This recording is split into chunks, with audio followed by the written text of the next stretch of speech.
In the deepest, most shadowed heart of an ancient Indian forest, there stood a temple. A place whispered about in hushed tones, a structure no local dared to enter. Legends were woven around it, tales of a curse that haunted its stone walls. They said that on the stroke of midnight, when the world was silent and the moon hung high, the temple's idol would speak.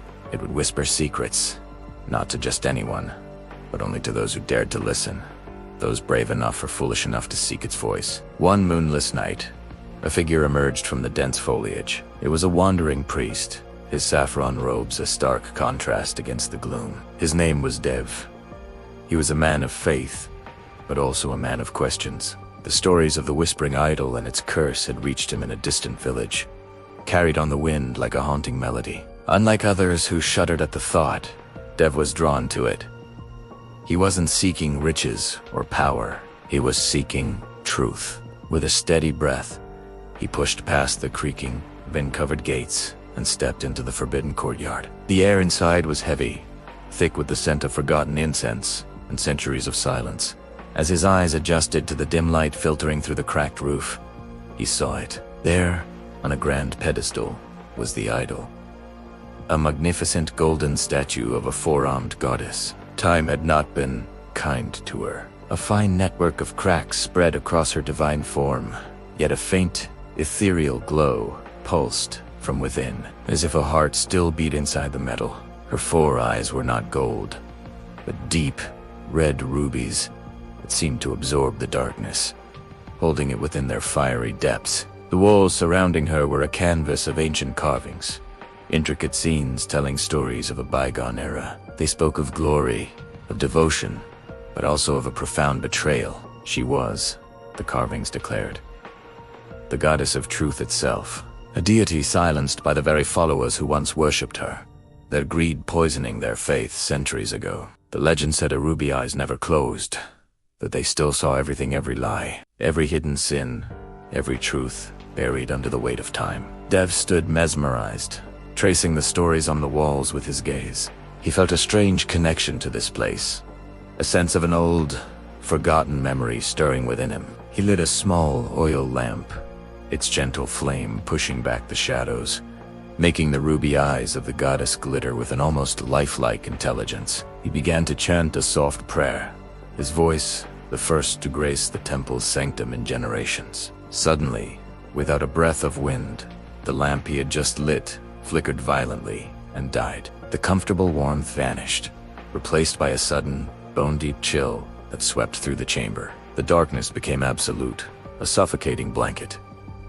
And then it came, a whisper, soft as a serpent's hiss, yet clear as a bell, slithering out of the void. Dev. The name hung in the air. His name, echoing off the ancient stones. Dev froze, his heart hammering against his ribs. It was real. The legends were true. The idol had spoken. The voice resonated not just in his ears, but inside his mind, a sound that was both feminine and timeless. You have come.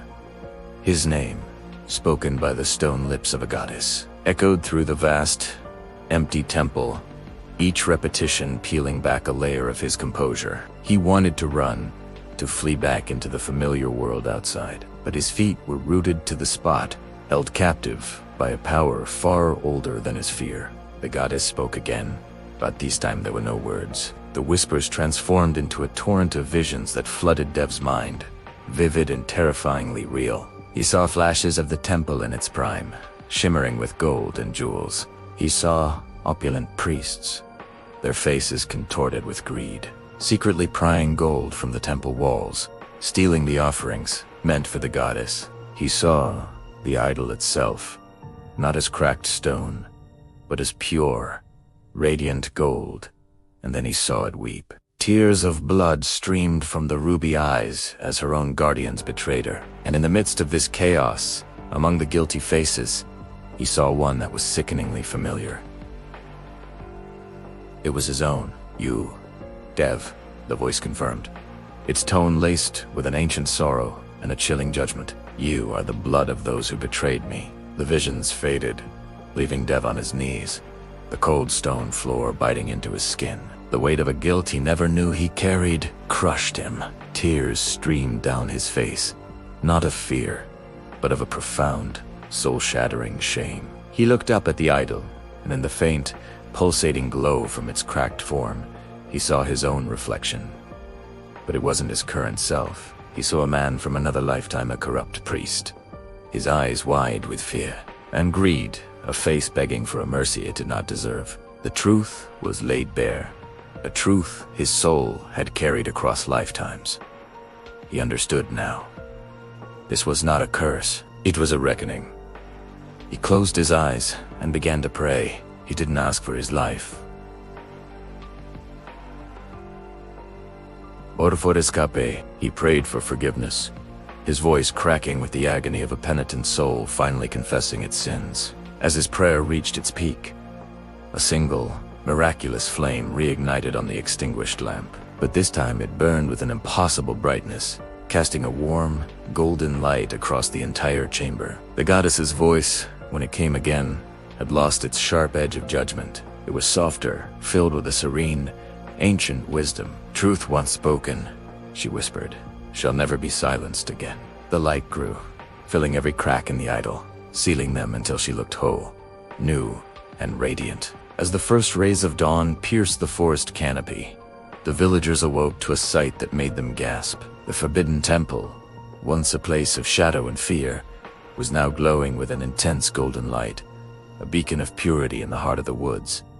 Drawn by the miracle, they cautiously approached. Inside, the temple was transformed. The idol stood pristine, her ruby eyes gleaming with life, a gentle smile gracing her lips. But Pandit Dev was nowhere to be seen.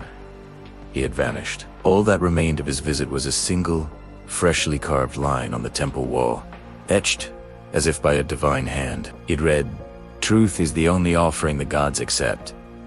Some say the goddess still whispers from her sanctum, but no longer to the brave or the curious. Now, she whispers only to those who lie, waiting to offer them their own terrible, liberating truth. If you dare to question the line between myth and reality, and seek the truths hidden in the shadows, then you've found your home.